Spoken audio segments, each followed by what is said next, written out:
Hey everyone, welcome back. I am Muiz Khalil and I am solving this question right now. So this question says that determine the magnitude of the component of the force F which is equal to 90 pounds acting parallel and perpendicular to the diagonal AB of the crate. So what is meant by our word parallel? So a parallel word meaning is exactly as same as the word projection. Now what about the word perpendicular and how do you find out? So the formula for finding out the perpendicular component of force can be written as F perpendicular, which is equal to force F minus F projection or F parallel. They both are the same thing. So this formula helps us to find out the perpendicular component of force F. Write it down on your notes. Now just start this question. So if you see the question diagram, this is basically our force F, which is equal to 90 pounds. And there are two triangle given to us. Let's call this triangle number 1 and this triangle, let's call this triangle number 2. And if you see carefully, so this particular length right here is basically common in between these two triangles. Let's call this F prime here. So I'm going to abstract the triangle number 1 from here. So it may look like this. This is basically our force F, which is equal to 90 pounds. This is basically our F prime force, and this is nothing but our the Z axis, or you can say that our Fz. According to question, the angle between the 90 pounds and the F prime, it is nothing but 60 degree, and this is basically our the 90-degree angle. So this is our triangle. So apply the sine theta and cos theta function to this triangle. So it could be written as sine theta, which is equal to the perpendicular upon hypotenuse. The opposite side of the 60-degree or theta, it is our perpendicular, and in this case it is basically our fz. And where two angles meet each other, so that particular side are known as base, and in this case it is basically our f prime. And the opposite side of 90 degree, it is basically our hypotenuse, and in this case it is our 90 pound. So sine theta, which is equal to perpendicular, it is nothing but the fz, and the hypotenuse, it is nothing but the 90. So fz, which is equal to 90 into sine theta, and the theta in this case, it is nothing but the 60 degree. So sine 60 degree. So 90 into sine 60 degree, so it is equal to 77.94 pound. Now this is basically the value of fz. But wait, why I am doing this?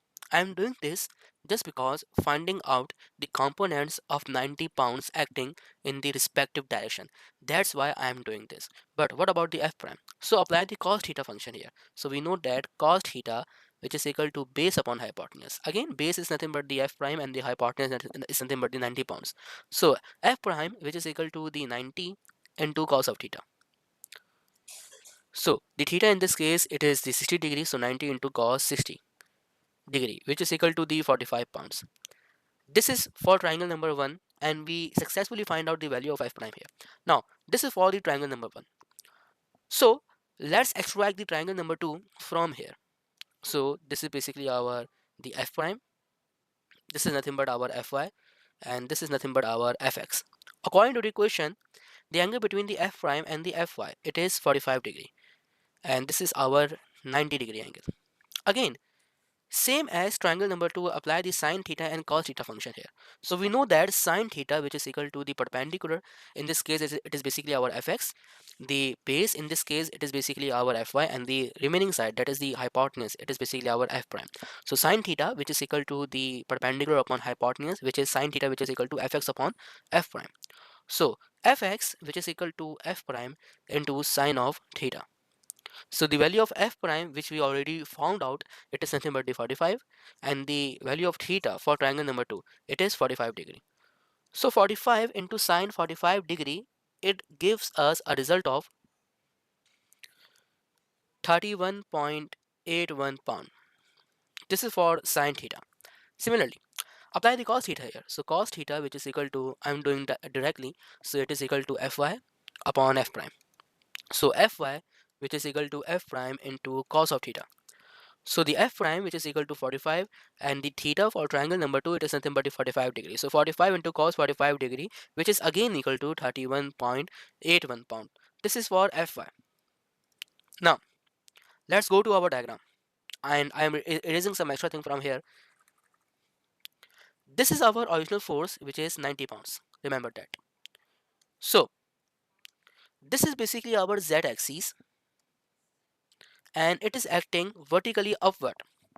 So we found out the magnitude of the components of the 90 pounds. But what about its direction and what about its vectorial form? So for that, the z or the fz is basically lie vertically upward. So that's why it is basically our positive fz, and it is equal to the fz, which is equal to positive 77.94 k cap pound. This is the vectorial form of fz. Similarly, what about the vectorial form of fx and fy? So this is basically our fy and this is basically our fx, the blue one. This is basically our fx. So the fy is basically lie on the right hand side. So that's why it is positive fy, which is equal to 31.81 pound jk. Why? Because it is acting on the right hand side. That's why. So fy, which is equal to positive 31.81 pounds j cap. Now what about the fx? So if you see the component of fx, it is acting into the page. So whenever a vector is acting into the page, it considered as a negative vector.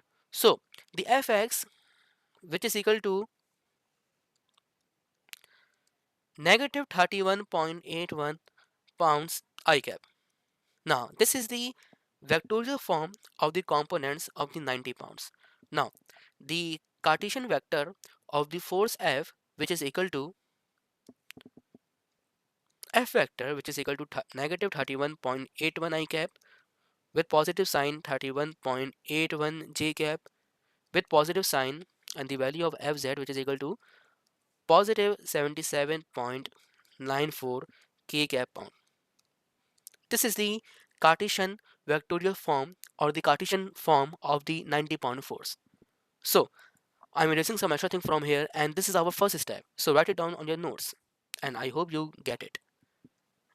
Now this is our first step and the above expression, it is basically the Cartesian form of the 90 pound force.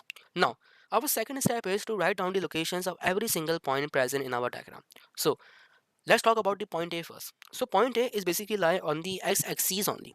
It's mean there is no value of y and z present in point A. So the location of point A can be written as a bracket.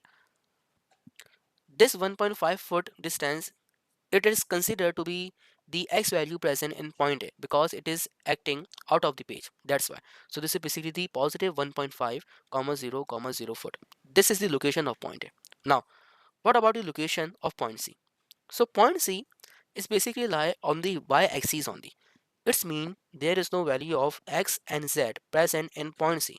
So the location of point C are written as 0 comma and this 30 foot distance are considered to be the positive y value present in point C because it is acting on the right hand side. That's why. So 0 comma 3 comma 0 foot. Now lastly, what about the point B? So point B is basically lie on the y and z plane.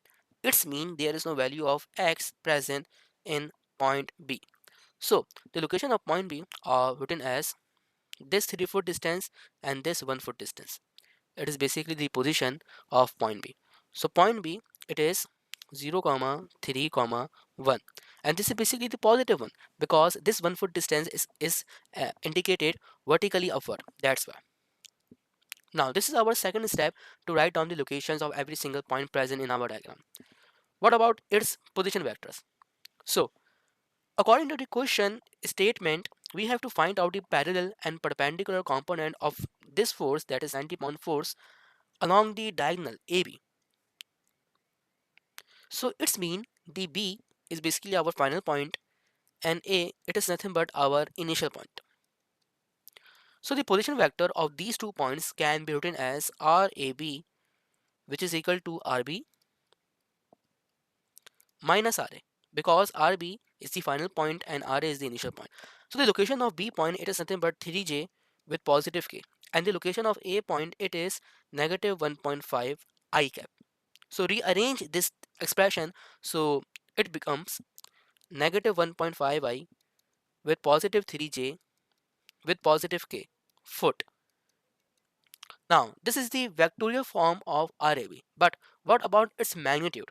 So the magnitude, we have the formula, that is RAB magnitude, which is equal to under root x square plus y square plus z square. X is nothing but 1.5 square, y is nothing but 3 square, and z is nothing but 1 square.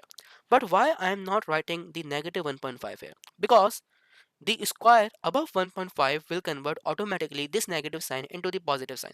That's why I am not writing it. So grab the calculator, put the values into it, and solve it for the magnitude of RAB. 3.5 foot.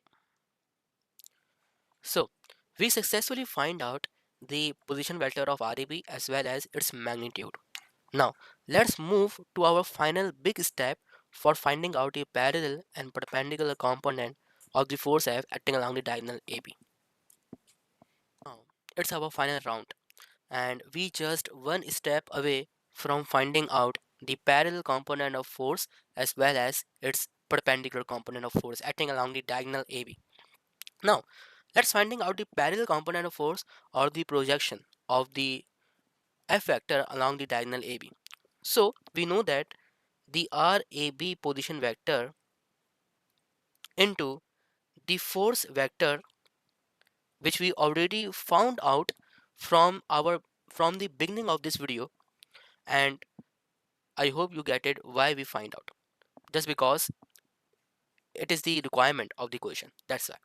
Which is equal to the magnitude of force acting along the diagonal AB, and this is basically the projection of F vector along the diagonal AB or the parallel component of force F along the diagonal AB. They both are same thing. Don't worry about it. Into the magnitude of RAB. We know all the values, just plugging all the values into this particular expression. So it is equal to negative 1.5 I cap with positive sign 3 j cap with positive sign k cap into the force vector, which is negative 31.81 I cap with positive sign 31.81 j cap with positive sign 77.94 k cap, which is equal to the FAB into the RAB position vector magnitude, which is equal to 3.5. Now, similarly, multiply like vectors with each other. So negative 1.5 I cap with negative 31.81 I cap, it is equal to 47.715. Similarly, positive 3j with positive 31.81 j cap, it gives us a result of positive 95.43. Similarly, positive k cap with positive 77.94 k cap, which is equal to again 77.94, which is equal to the FAB into the 3.5. Now add 47.715 with positive 95.43 with positive 77.94. So it is equal to 221.085, which is equal to FAB into 3.5. So FAB, which is equal to 221.085 upon 3.5. So if you divide 221.085 with 3.5, it gives us a result of 63.167 pound. This is the parallel or the projection component of force F acting along the diagonal AB. Now, what about the perpendicular component? For finding out the perpendicular component of force F acting along the diagonal AB, we have the formula for calculating it. So we know that F perpendicular, which is equal to under root the force F square minus the F parallel, or you can say that the F AB square in our case. We know that the value of F according to the question statement, it is nothing but the 90. So this is nothing but the 90 square minus and the FAB or F parallel or the projection of F along the diagonal AB. These are same thing, and it is equal to 63.167 square. So grab the calculator, put the values into it, and solve it the perpendicular component of force F acting along the diagonal AB. So grab the calculator, put the values into it, and solve it for the perpendicular component of force F acting along the diagonal AB. So it is equal to 64.10 pound. So we successfully find out the parallel component of force as well as its perpendicular component of force. So please like, subscribe and share it with your friends too. Jazakallah. Take care of yourself. Allah Hafiz. And if you have any confusion regarding the concept of the engineering mechanics, just comment me on this video. So take care of yourself. Allah Hafiz. And we will meet again in another video.